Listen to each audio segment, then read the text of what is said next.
Hey there guys, so in front of me right here is the FIREBAT A8 mini PC. I ended up picking this up because after trying out the FIREBAT A6 and the FIREBAT M56, I can pretty much safely say that FIREBAT has quickly become one of my favorite mini PC manufacturers. And right here, the A8 only continues that legacy. It is by far the best value mini PC that you can buy right now if you're looking to buy anything past the $300 mark. So in terms of Zen 4 mini PCs, you know, the fact that this is rocking a Ryzen 7 8745HS at the price point that you could find it right now on AliExpress for their Choice Day sale, it's insane. When I picked this up after tax, it came out to $403. Right now, it's currently selling for $413. Pair that with a $50 off coupon, and now it comes out to even cheaper than what I paid for when I bought it. It is so beyond a good deal in comparison to everything else that it's insane. Really, the only other thing that was a better deal was, of course, the FIREBAT A6, but the FIREBAT A6 is sold out. You cannot buy it right now. It tends to come back in stock every once in a while with like maybe 1 or 2 units, and it might just be people that are canceling orders, but I don't know if there's ever going to be a full restock of it, and that might end up being the case with this unit too. So if you want to get in on this deal, you're gonna have to jump on it now. You know, one of the biggest advantages that it has is that the I/O of this is just spectacular. I mean, if we take a look at the front, we are looking at USB 3 on the 2 USB-A ports. We are looking at a USB-C that is essentially Thunderbolt. We do have a headphone audio jack, we have a Oculink port, and we do have a micro SD card slot. A little sad about the micro aspect of it. I would have preferred a full size, and I would have also preferred to have the Oculink in the back, but it's nice to see that we do have Oculink. If we move over to the back, you can see that we have the DC in, we have another USB 4, we have another headphone audio jack, so this could, you know, do audio for your speakers, or if you would rather route your audio from the back, you can just do that. We have dual 2.5 gigabit Ethernet. We do have HDMI and DisplayPort. I always love to see that. And of course, we have 4 USB, 2 of them being USB 3.0, 2 of them being 2.0. Kind of a spectacular layout overall. Really can't complain too much about any of this. Of course, I would have liked to have seen the Oculink in the back, but I'll take having an Oculink port in general. Now, I don't want to hyper focus too much on performance just because this is a chip that we've effectively seen quite a lot on this channel. We've already seen it in comparison to its siblings, and you can pretty much expect it to continue to perform roughly at that same level. What I really want to emphasize is the value of what you have going on here, because you effectively have a 8-core Zen 4 processor that is competing at a price point that is mostly filled with 8-core Zen 3 processors and 6-core Zen 4 processors. So while it has the hardware of systems like this, it's really mostly competing with systems like this. And well, at best, we're looking at getting similar single-core performance, but getting destroyed in both multi-core and GPU, or getting absolutely destroyed in both the single, multi, and GPU performance. You know, and there wasn't really any sacrifices that were made to get the spec that we're looking at here, because we are looking at 32 gigabytes and a 1 terabyte SSD, a configuration that for similar spec systems, you're looking at a significant price premium. We're looking at systems that are well over $500, most of them being around $550 to $600. And look, the Ryzen 9 premium is not worth paying. It just isn't. And I'm gonna be honest, there really isn't much of a difference between the Ryzen 7 8845HS and the Ryzen 9 8945HS. It's the same scenario that we've seen with all of these other chips. They're all effectively the same thing. You are paying a lot of extra money for an extra 100 or 200 megahertz on maybe the GPU, maybe the CPU. It's not going to make a difference. I mean, let's just jump in and take a look at some gaming benchmarks real quick. Here you can see Counter-Strike 2 running with the lowest in-game graphics settings at the full 1080p resolution, no FSR whatsoever. And across all three systems here, the performance is pretty much identical to each other. Yeah, the 7940 HS does come out ahead, but that really is not going to add up to anything,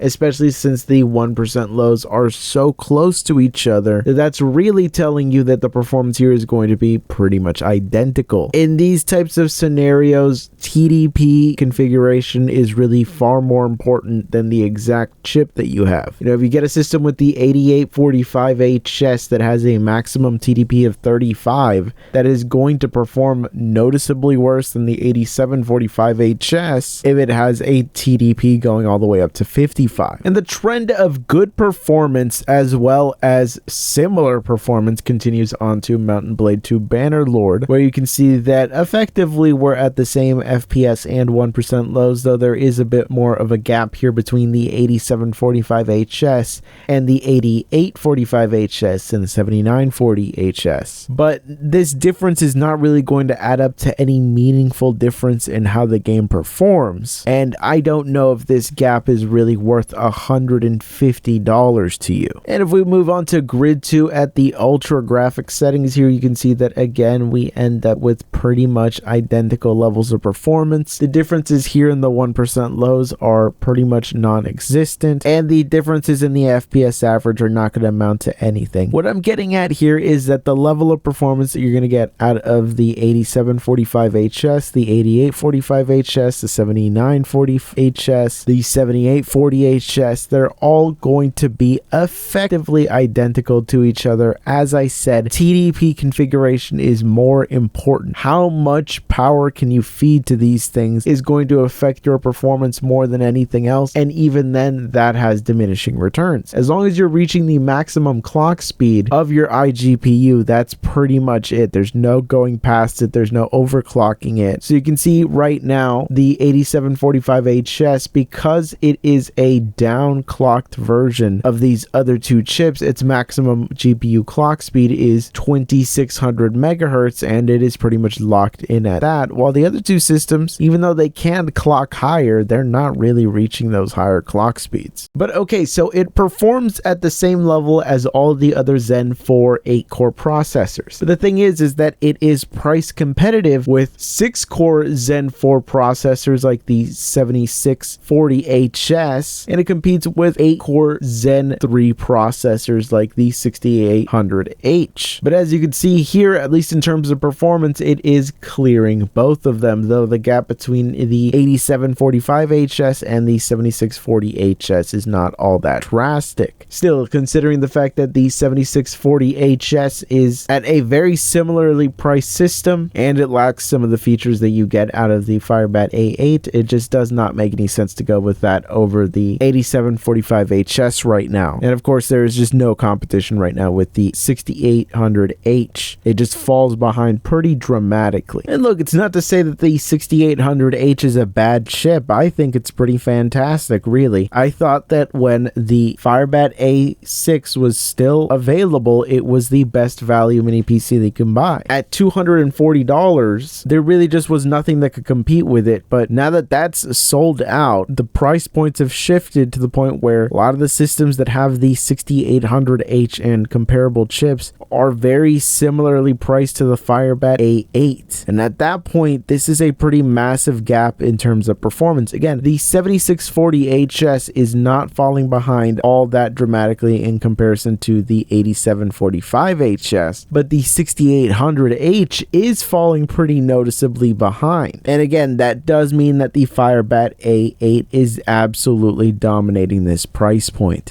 And of course, if we check out Grid 2, you can see that, again, the difference is just so tremendous here. The performance gap is enormous between the 6800H and the 8745 HS. And even though the 7640 HS has been holding out better overall throughout all these tests, it is showing a much noticeable gap here. So again, that FIREBAT A8 is just absolutely dominating the sub $400 price point. But moving on to CPU performance, we are going to be taking a look at Cinebench R 2024, and you can see here that at least in terms of multi-core performance, we're pretty much in line with every other chip that is a Zen 4 8-core. Now, interestingly enough, at least in terms of the multi-core, the Ryzen 7 8745HS was the best performer with 979, beating out the Ryzen 9 7940HS that ended up scoring 967, and the Ryzen 7 8845HS that got 934. So while there is a bit of a gap between the 8845HS and the 8745HS, I wouldn't take these numbers to heart. Again, all of this comes down to your TDP. The 8845HS system is configured to have a TDP of roughly around 50 watts, while the 8745HS was able to go all the way up to 65 watts. So when it comes to trying to feed all 8 of those cores, the 8745HS just has an easier time doing that. And really all 3 of those systems end up dwarfing both the Ryzen 5 7640HS and the Ryzen 7 6800H. Now if we take a look at the single core performance, you can see again the most unsurprising numbers ever. Pretty much all of these chips end up scoring very similar to each other, at least all the Zen 4 based ones. Even the Ryzen 5 7640HS ends up scoring roughly the same as all of the others. That makes sense. It is of course a Zen 4 processor. It doesn't matter that it's just a Ryzen 5, it's going to score pretty much the same as the others. And here you do see that the Ryzen 7 6800H does fall behind, though it's not a dramatic fall off that it's having here. You can see though that there is of course a generational difference. And more importantly, it does show that the 8745HS is pretty much the best CPU you can get in this price point. And that's why the value of this system kind of is dominating everyone else in the market. I do hope that this video has demonstrated to you why exactly this is the best value mini PC you can buy right now,